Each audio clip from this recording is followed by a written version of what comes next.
Hello, everybody. Thank you for being with us for another Coffee and Science. This feels like a long pause after the summer vacation, and we are very glad to be back with another seminar series. We are exceptionally meeting on Monday, but we are going to meet on Wednesdays at 5 p.m. Hopefully, we are going to have some seminars in person. My name is Andreza Aruska de Souza Santos. I'm a lecturer here at the University of Oxford. I'm the director of the Brazilian Studies program, and I'm going to be co-hosting this series of talks that mainly present Brazilianists who are based at Oxford and also Brazilians who do a PhD or are professors here at Oxford. And I do this work of curating the research on Brazilian studies with my colleague, Dr. Darlan Cândido, who will introduce himself. Hi, everyone. Thank you so much for being here and for watching us. As Andreza said, it's a pleasure to be back after such a long pause and also to come back with maybe a hybrid, a coffee and science, in which we're going to be able to see some of you in person and be able to share experiences with some of our speakers as well. So I'm Darlan Candido. I'm a PhD student in zoology here at the University of Oxford. And I'm also the president of the Brazilian Society here at the Oxford University.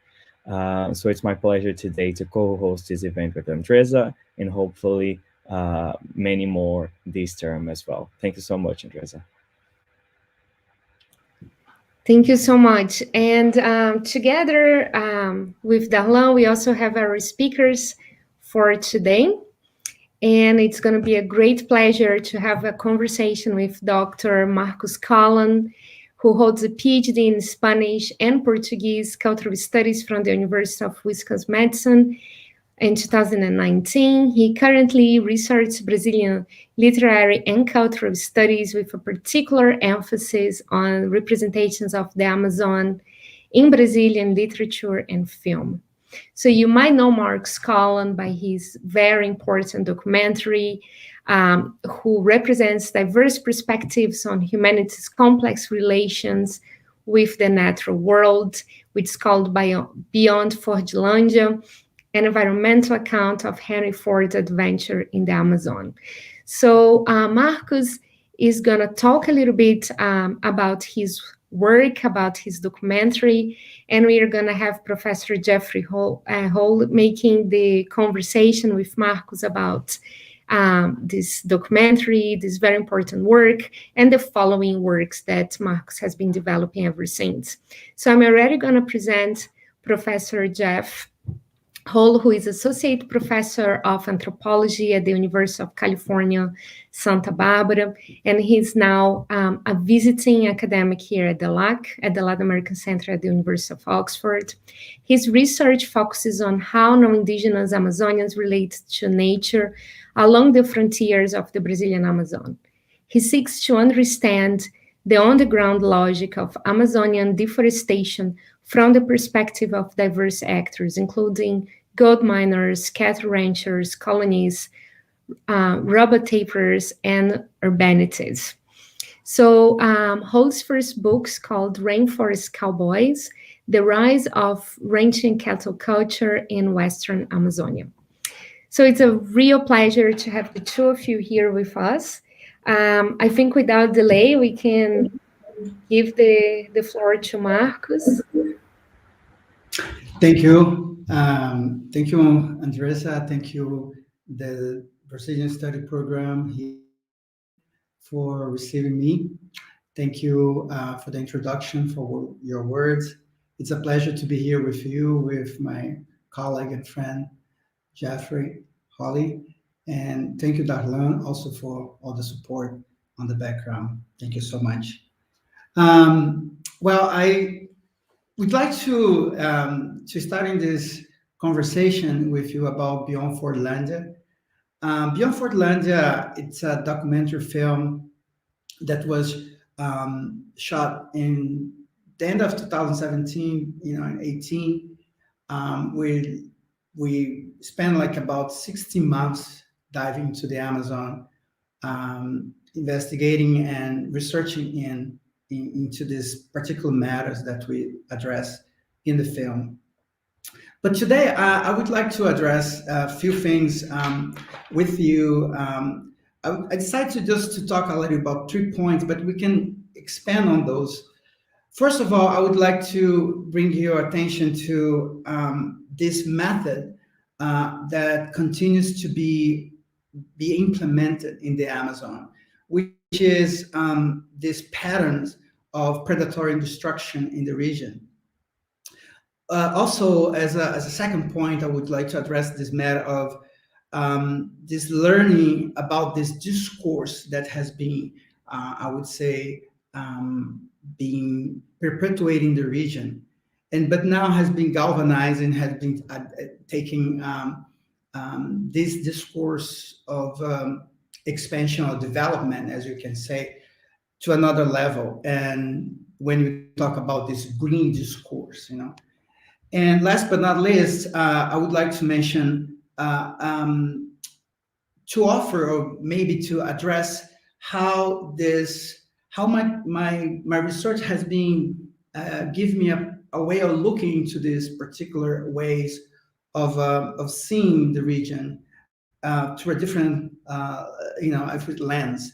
In that sense, I mean, this idea that have been developed throughout the years about the matter of slow seeing, which don't see as a singularity, but as a multiplicity. So, but going back a little bit in time, I just would like to show, if that's possible, to show the PowerPoint there. I want to go for the first slide just to situate you where you are as far as nowhere is Fordilândia, because as you know, the Amazon, it's huge. And encompass, we have more than 9 countries there and borders with the Amazon. But as you can see, the next slide showed a little bit more close down. As you can see the Amazon, we can put how many countries inside of this region. So it's, just show the dimension of the country of Brazil, but also how many countries you can see that can be fit in the Amazon. And the next slide, we're going to see that Fordilândia is this microcosm there, this cut that gives you a perception when how small compared to the region, and then you see the bigger Amazon. But why Ford, decide to leave the United States and to go specifically for that region? It's something that always causes a lot of attention, especially because 1927, when Ford went to the region, the rubber boom was already in the end. So seems like Ford was getting the region in the wrong time, and at the same time, trying to resuscitate, the rubber boom, which is already being declined. But he claimed that he was there because he was not wanted to be dependent on the British or the Dutch, but that's not necessarily the truth. But on the next slide, I think I have this area where I circulate during the shooting the film, which gives you a little bit sense of the BR 163, which is the main road that was opened there, and which connects with the Trans-Amazonic Highway, which has been this very important road to transport, to taking soybeans from the region and brings to Santarém, from there to Cargill, to exporting. But also, in this present moment, this BR 163 has been also opening gates for another possible, which is the Ferrogrão, which is a train line that is coming from Mato Grosso, Colón, until getting in there in Taituba with BR 163.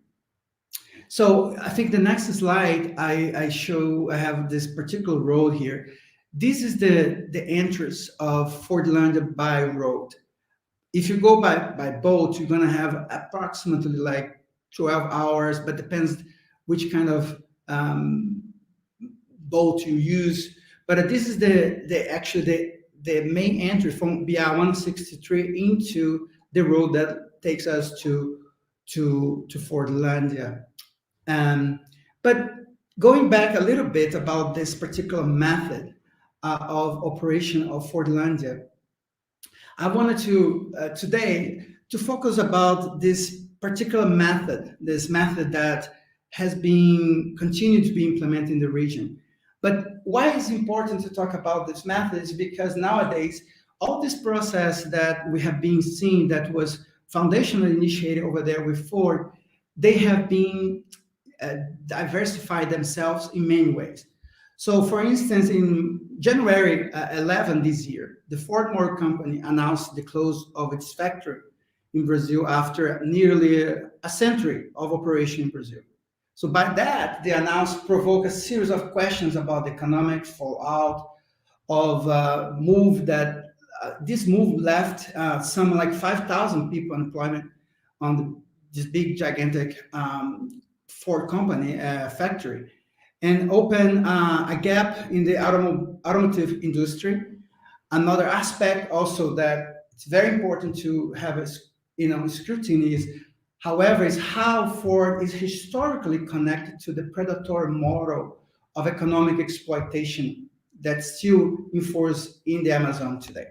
So when we dive into the process itself, I mean, the historical, as I mentioned briefly, what brings Ford 1927 for an area, he basically was granted to him approximately 1 million hectares, about 10,000, kilometers, quadrados or square feet, situated approximately 120 kilometers from Belém. So what brings this businessman, they wanted to take civilization to the bottom of the Amazon forest by planting 800,000 hectares of rubber tree and build the entire city dedicated to rubber production. So on the bank of the Tapajós River. So it's important to realize that there is pros. People, if you go to Fordilândia nowadays, and people, some reminiscence there, they think that Ford was doing great things in the region. But the Amazon has been the regional rubber supply for the automobile giants, but supply was abruptly reduced by the 1912. So after controlling the market for more than 6 years, so later the British product invaded the world market. So in the 19th century, Henry Wickham, which was another British explorer, he smuggled this 7,000 Amazonian seeds of the rubber to from England to India, New Zealand, and they started this new trade, in the Southeast Asia. But Ford sought to revive the Amazonian rubber boom, so he created this company town. He works there in Fordilândia in the beginning. Didn't work the way he would expect. Then he opened another front in Belterra, which is around the project. And for 18 years, he tried to tame the forest to satisfy his commercial objectives. So after he spent, he was the feeder, of course.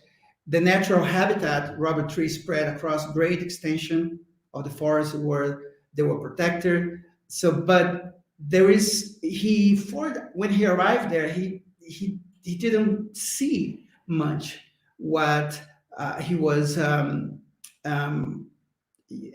facing, actually, because we make a joke when Ford brought a lot of engineers, a lot of technical forces there, but he didn't bring a geographer or someone, a biologist, that really will a little bit how to tackle this process that they face over there with the trees and the prey of fungi and so forth. So, but the pretext for Ford companies arriving in the Amazon was to escape the dependence of the British and the Dutch. But actually, he profited much more from the timber and minerals extracted and exported from the region with no control by the Brazilian authorities.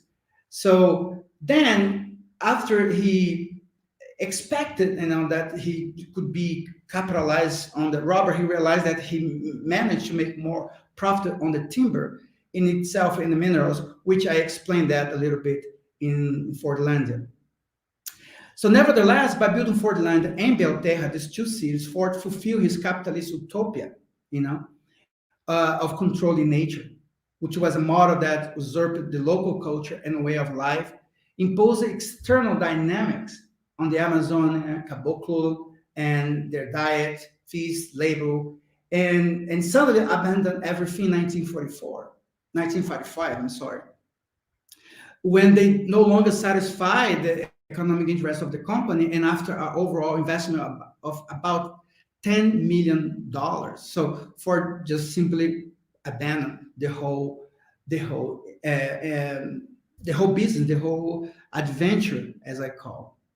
So despite Fordilândia's failure, Ford model for occupying the region is still triumphant and multiply in the vein of a sick capitalism circulation, as I call. So they have to multiply in the vein of the region. So the predatory trail of destruction and abandonment launched by Ford in the Amazon continues to be reinvented today. And so I'm talking about this method of that has been repeating themselves.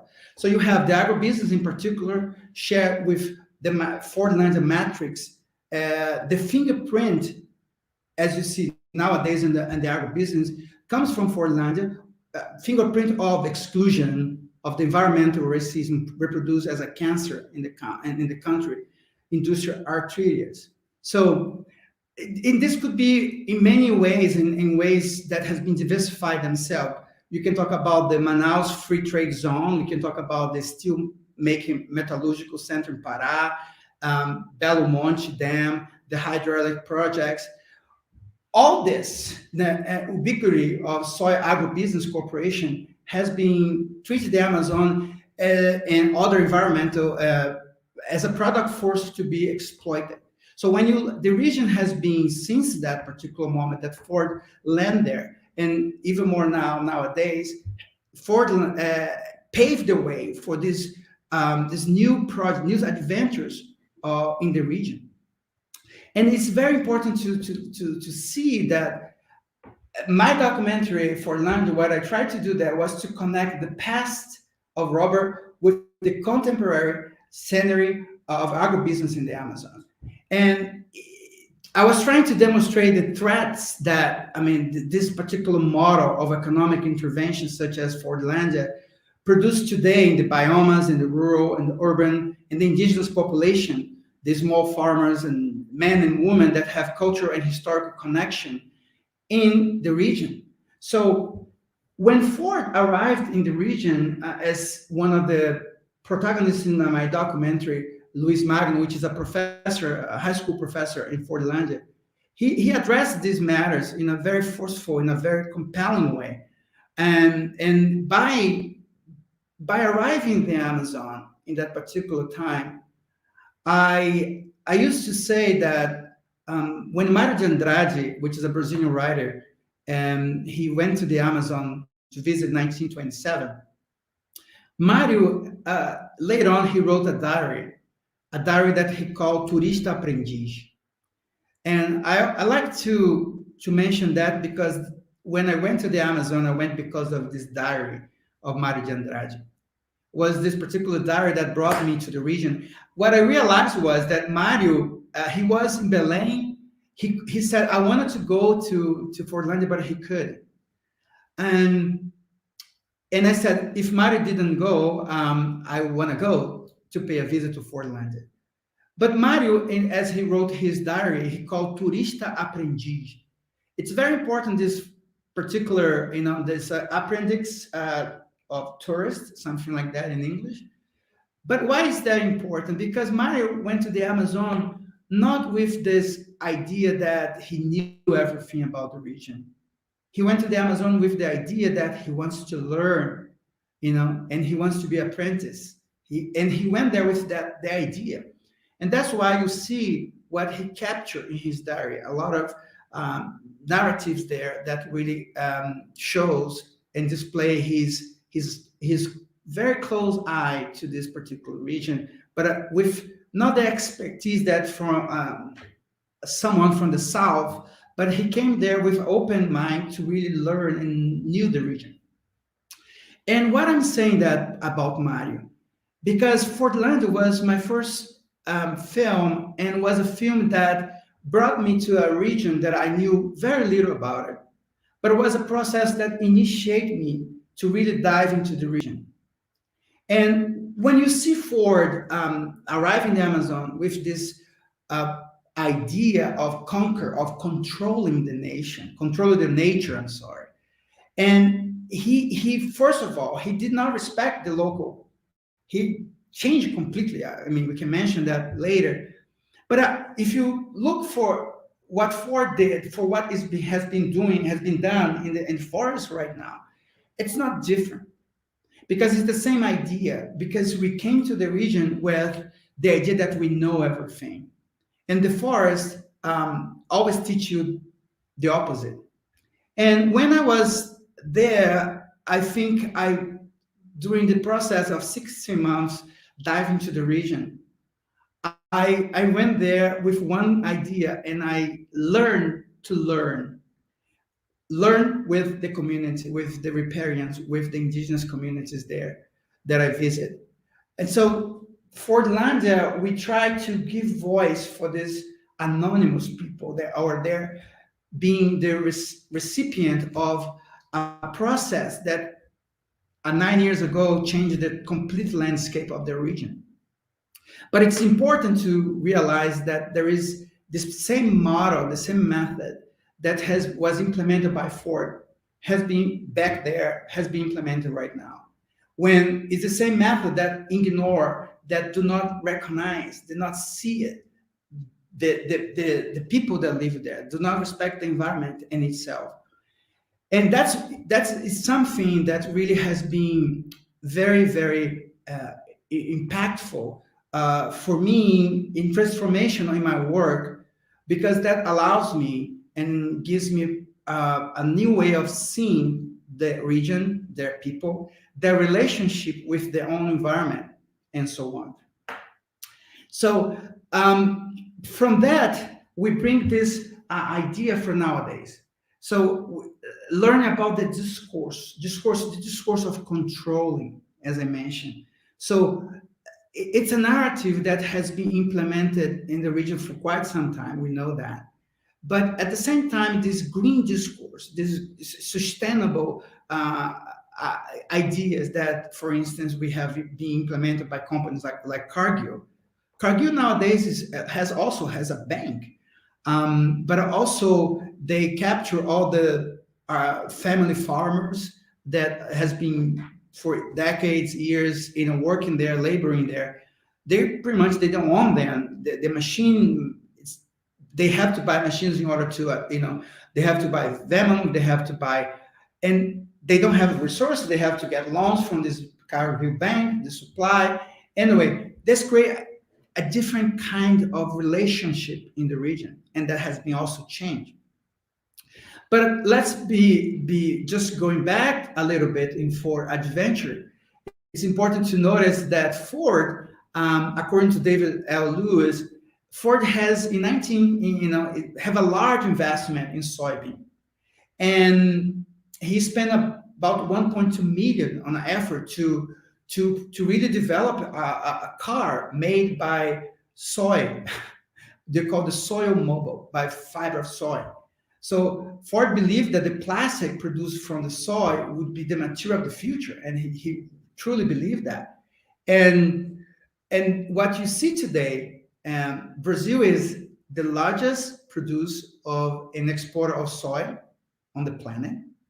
So the 2019-2020 harvest, so as it was updated in September 2020, they produced like 126 million tons, of which 93.6 million were exported, according to the data published by the Ministry of Agriculture and the National Supply Company, CONAB, in Brazil.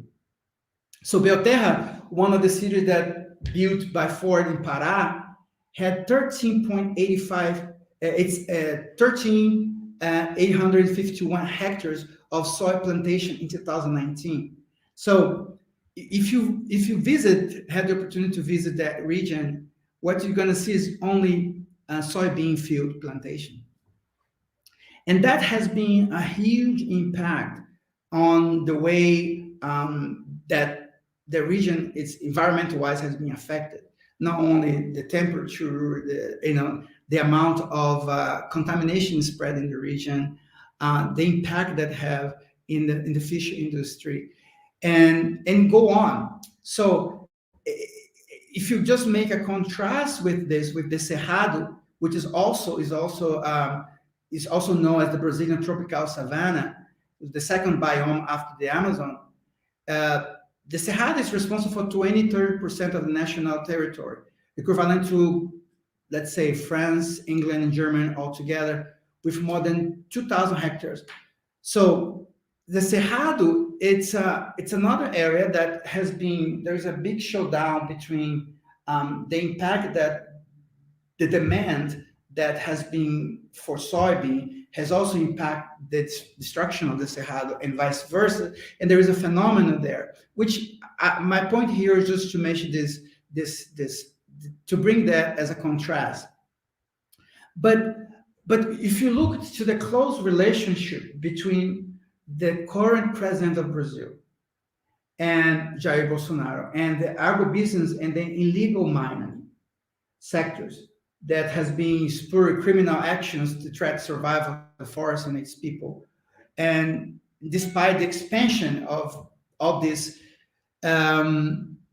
devastating effect and have a clear link, there's still, to be little room to contest the model in force. So a model that was implemented by Ford for almost 100 years ago is still in continued full operation. So my claim is that the Fordist example in Brazil is a model, the Fordilândia, it's a model as a predatory economical culture that, but without seems to be like that. So because what you see is that the Fordist project came to the region as a life-saving, to save the region, to bring control in that, to bring like a development, as they would say. The question is, developed for whom, and which kind of pseudo development they are building there. So and this situation that we see, and this discourse of controlling, of bringing prosperity, this green discourse now that has been encapsulated, has been taken by the new narrative of the agribusiness in the region, has reframed the whole relationship in the region. So it's extremely important to analyze the process of occupation in the region with a view for the future generation. So for instance, there's a lot of movement in defense of the forest and its peoples, but sometimes manages to, they only have temporary, I would say, steam, and this they try to confront it, but then this model has persevered, and they are there, and they do not go on. However, putting on the brake does not create institutional structure that enable these communities to be self-sustainable. So because the system, the whole dynamic of the agribusiness, the whole driving forces in the mining, which is the same pattern of the Ford, since Fordilândia, they create different kind of contours, seduction. So they change the shape of how they get what they want. So the agribusiness overtook I would say that the agribusiness overtook for this imperial economic model. So, and they bring that for global scale, in the world of economy. So agribusiness represents an economy, a culture of economy that has impact beyond the central location where the industry is. So they not impact only the region where they are located, but they manage to be over now as a global impact. So like Fordilândia, like in my case, in the documentary film Fordilândia, the agribusiness gigantic Cargill, which is a transnational grain trading hub, Now there is also other ones like Fordilândia, like Alcoa, which is working with the aluminium. There is the Jari pulp, the paper industry over there. There is different also, not only in Pará, if I'm going to name all the names here, but the point is that this same model of economic culture and discourse is reproduced in a never-end spiral that seems like a constant deja vu in the region. So agribusiness goes beyond for this imperialism because they reinvent themselves and the global economy. It goes beyond a productive structure connected to what is extracted from the land. And now they go to the stock market, they lead different initiatives, they to have impediment, bankruptcy, include annullated competitors. They become the centralized monitor of occupation in that particular region. So they destabilize the whole dynamic. So the discourse in itself is a fallacy that we have now. But the consequence is that they are destroyers of the natural resources. As we probably, we know that this process has also bring, I would say, a new mode of operandi, so which is constant in the Amazon, as you always that who dedicated to see in the Amazon, studying the Amazon, you see that the constant mode of operandi is the violence. So the industrialization of the forest therefore demands violence against the indigenous people, violence against the local culture, violence where the life in itself they do not produce, they are not enough to sustain themselves in their region, because the violence, as you know, in the Amazon, especially in the particular moment where we are now, where we have this government where they have nothing or little to respect to any of these aggressions and predatory destruction in the region. So different from other regions of the planet, in the Amazon, there is no form of preparation. So in the Amazon, they cannot prepare anything. They just come and go and destroy by just the imposition. So there is a constant mode of destruction, which they take away, como dizemos em português, they destroy, they go as a tractor, destroying everything, imposing their own way. All the projects operating in the speed of the light, taking the maximum speed, as much as you dig in, as fast as you can, and which the society doesn't have no reaction. I just spent like 3 months. I was finishing my next film, and I have the opportunity to go to Marabá in southwest of the Amazon. And for me, Marabá, it represents the epicenter of the destruction in the Amazon. When you arrive in Marabá, first thing you see is the big statue of the Liberty in front of the airport, gigantic, So, but in Marabá, you have the concentration of mining, cattle. You have the whole epicenter of like the valley is there. We have the cattle. You have we drive for almost like hundreds and hundreds of kilometers. We just you don't see trees.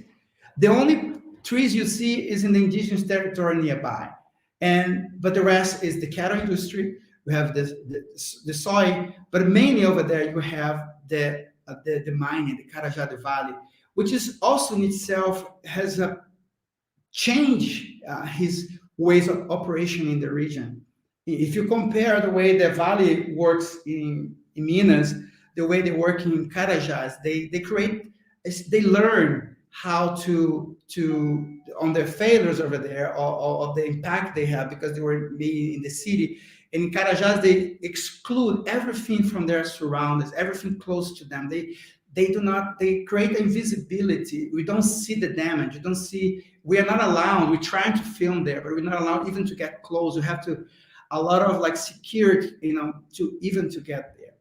But the thing is that we when you are in these regions, and I just recently returned from there, is that you see this repetition, you see this constant motto of the discourse, which is they supposedly to bring some sustainable development to the region, which is it's not necessarily that the case.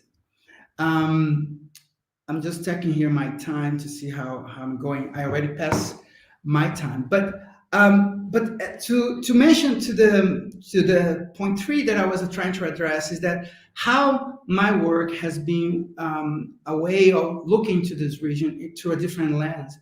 So in my work, I try to offer another way of perception of the region through not only my field work, which I work with eco-critics, humanities, social scientific, storytelling, but also try to create a narrative that really can bring to the region, bring another way of seeing not only the region, but the people in the region as well. So as a final with a thought here is that as a historical experience, Fordilândia occupies a standout position in the genesis of the process of industrial violence in the Amazon. In other words, a temporal violence foisted upon the forest that disrupted the temporary rhythm of the forest and its people. The Fordilândia matrix that I call thus becomes a standard imposition of a logic of time and extraction and a benchmark of control to be followed by its contemporary peers like hydroelectric projects, mining, soy farms. In the global demand for mineral extraction, they attack the metabolic system of the forest, break its metabolism, and that of the subjects who live there. Ford's venture in the Amazon and the Bolsonaro government share similar logics, driving capitalism venture, viewing nature as an obstacle to overcome, disregarding differences, making decisions in an authoritarian and anti-democratic manner, and express indifference towards life. So the rationale, the bio-necropolitical, the rationale of a large-scale projects as for in the Amazon and many others, help us to understand the violent method that historically have forced capitalism in the Amazon. We can only interpret this history of destruction by listening to the indigenous peoples. However, consider that violent actions that have reduced these communities to a minority in the region, listen to the people is now only a part of the story. You need to go beyond that. So as I remember, Bolsonaro wins in pretty much all the states of the Amazônia Legal. They only lost in one state in the Amazon, but the others, he win in all of them. So what I saw when I was traveling throughout the Pará was the support, enormous support outdoors. I mean, for the farmers, the soybean producers, they feel empowered. I was not be able to make a film today, as I did for Fordilândia 3 years ago. Due to the dangers and the peril that is difficult to describe in words. But I hope this give a little bit sense of these narratives, this method implemented in the region, and we need to have a new, different approach of slow seeing the region and see the actors that are involved in this process. Thank you very much.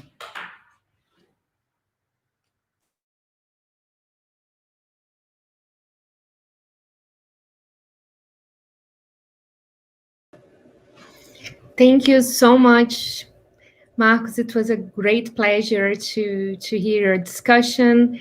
And I think maybe towards the end, we can also show a trailer of the film for those who didn't have a chance to watch it. I know that Alan has it and he can maybe showcase to us before we finish this talk, but I will, without delay, handle the discussion to Professor Jeffrey Hoelle, who has some questions and comments to you. Yes. Thank you, Andreza. Marcus, it's great to hear you speak again. I've known you for, well, since you premiered Fordlandia at UCSB a few years ago, and I've been very impressed with your ability to tell a story. It impressed my students when they saw it. Can you hear me okay? Okay. All right. Um, and I think that what I admire really is your interdisciplinary approach, like as you mentioned, like I just putting a visual element to the stories of the Amazon, bringing in archival and material history, attention to voices of that region, the different forms of literature, poetry, these things that don't often get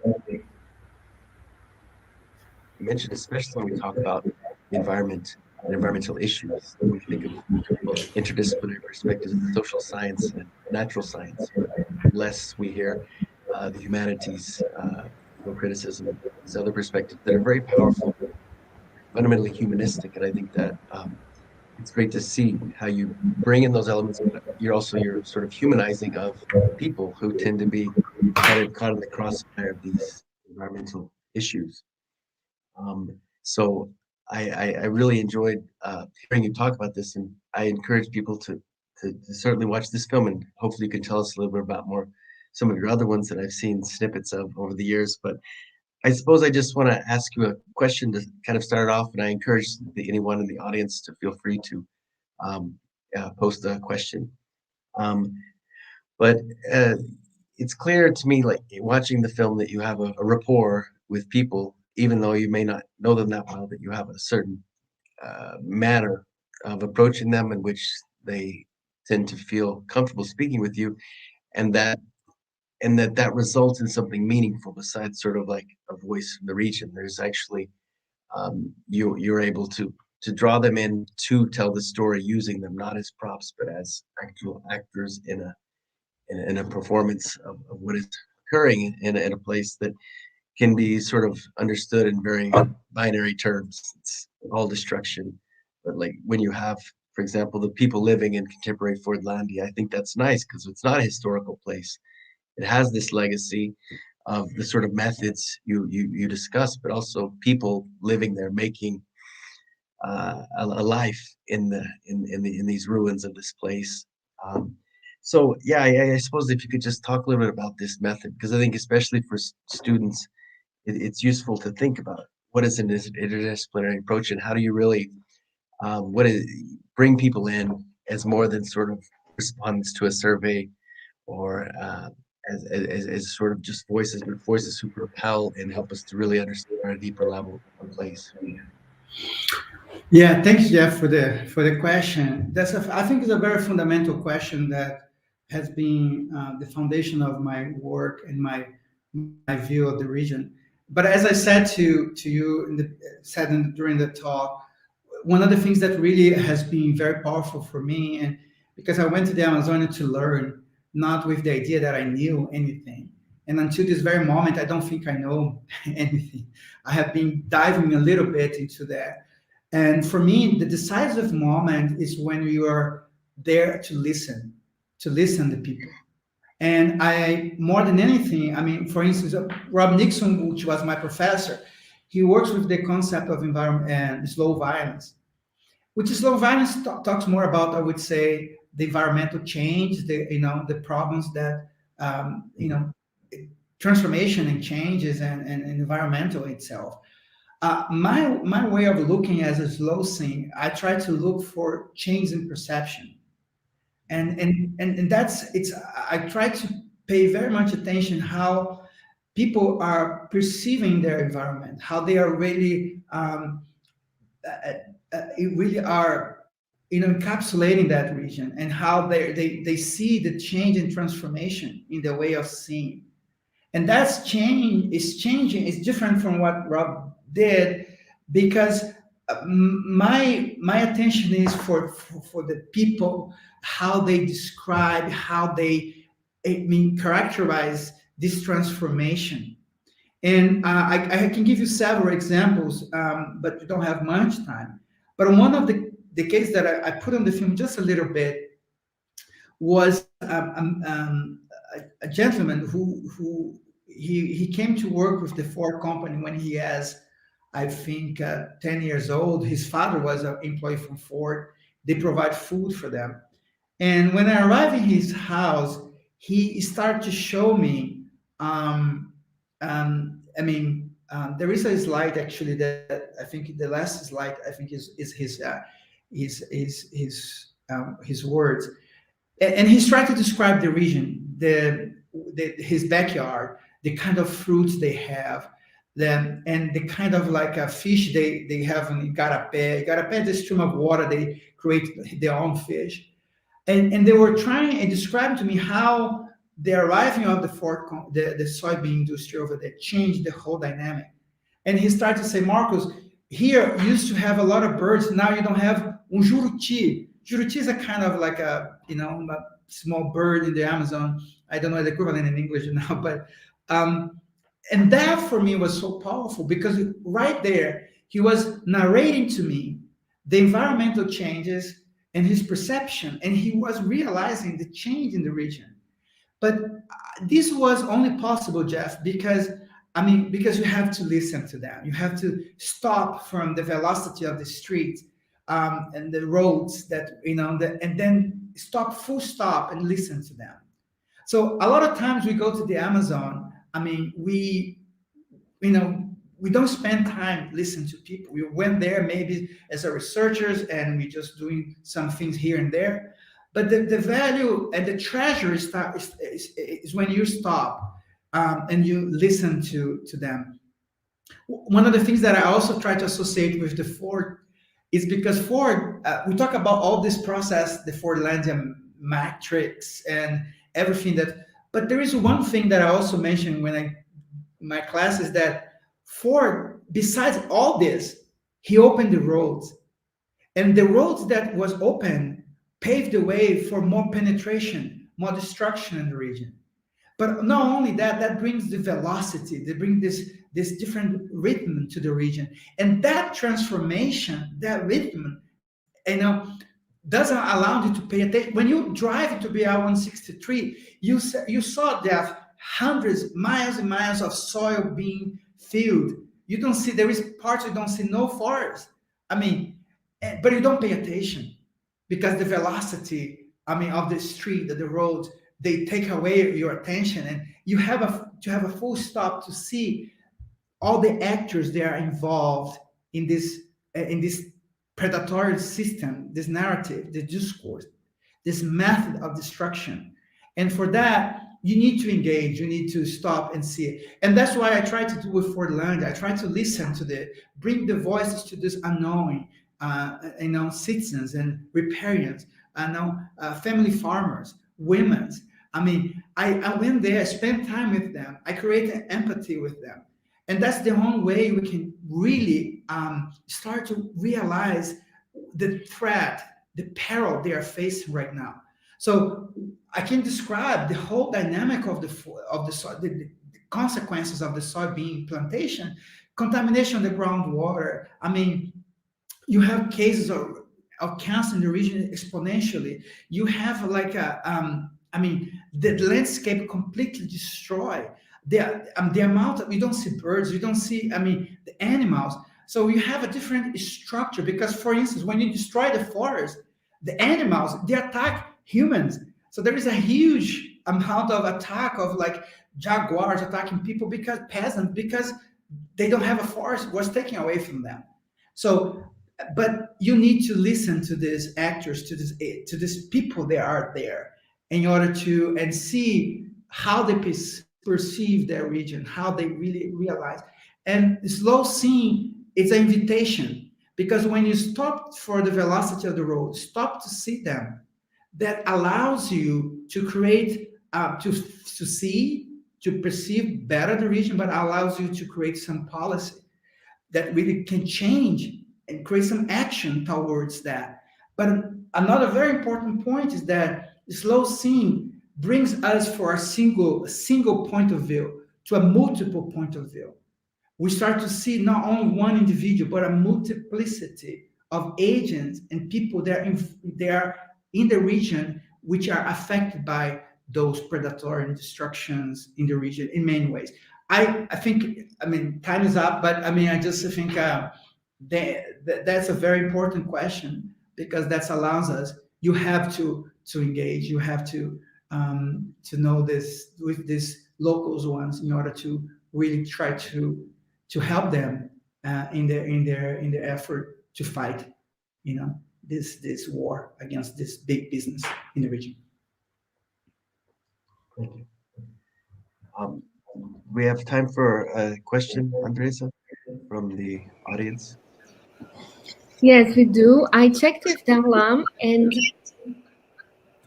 sorry, I'm hearing a bit of echo. Just because we don't have much time, would that be okay, Jeff and Mark, if we show the trailer? Marcus, I think you're on mute. Yeah, that's fine with me. I just wanted to mention also that there is a sequel which called Beyond Fordilândia 2 that's come up next year, and which is a film that narrates from the perspective of a Ford employee. It's a sequence completely in archive footage, only completely black and white. Sorry, it's just amazing perception of the region, and I think it's going to be a complement to the Beyond Fordilândia now. This trailer that you're going to show, it's a trailer of my new film called Stepping Soft in the Earth. And I was just finished to shooting the film during the summer, and it's going to be released by the end of the year. Thank you. Yes. Just, Darlan, before you press play, just want to say that I had the pleasure to watch Beyond Fordilândia when Marcus came to Oxford a few years ago.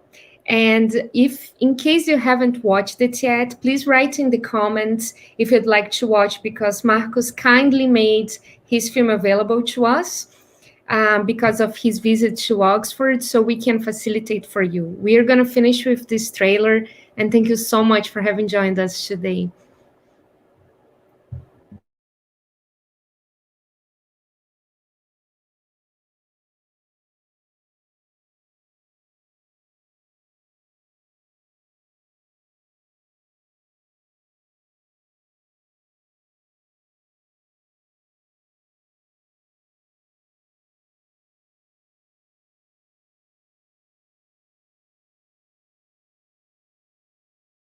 Darlan, can you pause? I think we are without the sound.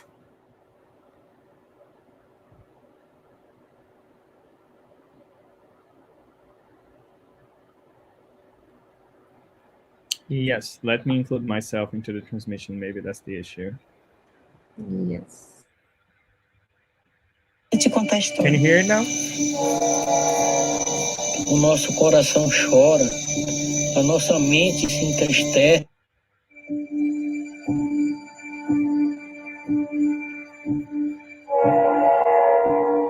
A gente só existe porque a Terra deixa a gente viver.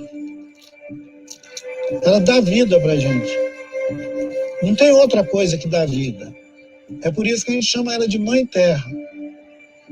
E meu pai dizia pra mim, tu não pode morrer. Tu tem que escapar. Se quiserem matar, deixa matar teus irmãos. Tu foge, pra te contar a história. O nosso coração chora, a nossa mente se entristece de nós ver a nossa floresta dormir em pé e amanhecer deitado, destruído. Porque o grande empreendimento, eles trabalham noite e dia para nós nos derrotar. Porque nós tínhamos nome indígena e quando nós fomos se registrar, em 79, o cartório não aceitou o nosso nome indígena, porque nós não era cristão, nós não era ser desse Brasil. Modernidad es sinónimo de arruinamiento social. No es los asesinatos, los feminicidios, la contaminación, no es parte aislada de un mal desarrollo, sino es lo que el desarrollo produce. El desarrollo produce riqueza material para unos pocos y ruína total para el resto. A pandemia pode matar alguns, mas esse equívoco pode matar todo mundo. Esse erro Esse erro de achar que a gente pode perpetuar uma maneira de estar no mundo comendo o mundo. Da mesma maneira que você derruba a montanha e produz minério, e produz ferro e aço, você produz guerra e mata a gente. É escolha. A gente podia escolher outra coisa. A gente podia escolher, por exemplo, não sair por aí matando tudo. Se tu não sair dessa terra, Paeré, nós vamos amarrar tu, Paeré, de cima do avião, jogar tua família no meio do rio, os peixes comer vocês. Nós vamos matar vocês, Paeré. Essa terra não é tua, meu pai disse, essa terra é minha.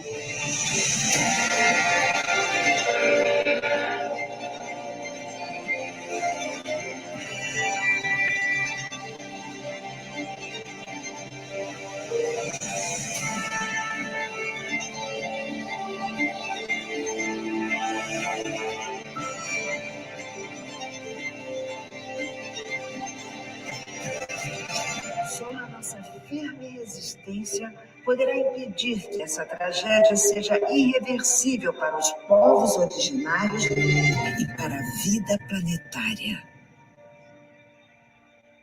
O futuro é ancestral. Ele é tudo que já existiu. Ele não é o que está lá em algum lugar. Ele é o que está aqui.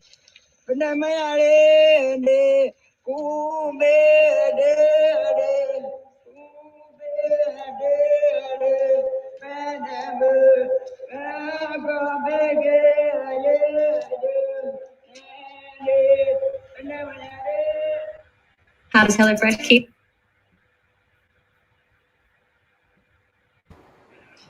Very much looking forward to your new film, Marcos. Thank you Thank so you. much.